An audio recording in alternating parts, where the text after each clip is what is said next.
ഇന്ന് വൈകിട്ട് ജോലി കഴിഞ്ഞ് വന്നപ്പോഴേക്കും നല്ല മഴയായിരുന്നു. ഞാനങ്ങനെ വീട്ടിൽ വന്നപ്പോൾ അമ്മ എന്നെയും കാത്തിരിക്കുകയായിരുന്നു. 2 ദിവസമായിട്ട് പുറത്തുനിന്ന് വരുമ്പോൾ കഴിക്കാനൊന്നും കൊണ്ടുവരുന്നില്ല എന്നുള്ള പരാതി കാരണം ഇന്ന് എന്തെങ്കിലും സ്പെഷ്യൽ ഉണ്ടാക്കാമെന്ന് കരുതി.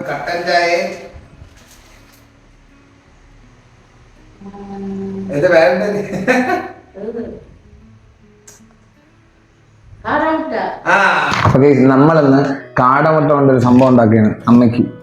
ഞാനും അമ്മയും കൂടെ ഇന്ന് മഴയൊക്കെ അല്ലേ, അപ്പോൾ അതിന് വേണ്ടിയിട്ട് സംഭവം ഉണ്ടാക്കിയാണ്. നേരെ നമുക്ക് കിച്ചണിലേക്ക് പോവാം.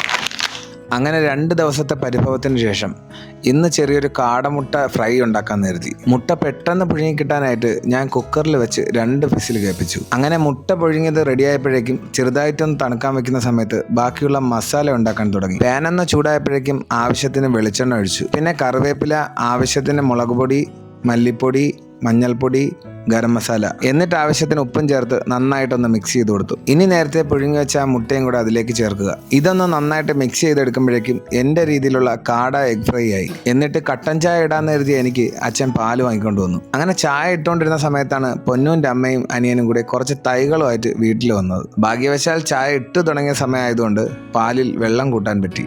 അല്ലായിരുന്നെങ്കിൽ കട്ടൻ കുടിക്കേണ്ടി വന്നേനെ. എന്തായാലും ഉള്ളത് കൊണ്ട് വേണം പോലെ എല്ലാവർക്കും തികച്ചു. അങ്ങനെ വീട്ടിലെ അടുക്കളക്കാരിയായ ഞാൻ എല്ലാവർക്കും ചായയും കൊടുത്തു, എൻ്റെ സ്പെഷ്യലായിട്ടുള്ള കാടമുട്ട ഫ്രൈയും കൊടുത്തു. ഞാൻ സാധാരണ ഉണ്ടാക്കുന്ന എല്ലാ സാധനവും ഫസ്റ്റ് ടേസ്റ്റ് ചെയ്യുന്നത് അമ്മ ആയതുകൊണ്ട് ആദ്യം അമ്മയ്ക്ക് കഴിക്കാൻ കൊടുത്തു. പിന്നെ നെഗറ്റീവ് കമൻറ്റുകളൊന്നും വരാത്തത് കൊണ്ട് എല്ലാവർക്കും കഴിക്കാൻ കൊടുത്തു. അങ്ങനെ ഇറങ്ങുന്നതിന് മുന്നേ ആൻറ്റി കൃഷി ചെയ്യേണ്ട കുറച്ച് രീതികളും പറഞ്ഞു തന്നു. അപ്പോൾ ഇന്നത്തെ വിശേഷം ഇത്രയൊക്കെയാണ്. വീഡിയോ ഇഷ്ടപ്പെട്ടാൽ സപ്പോർട്ട് ചെയ്യുക.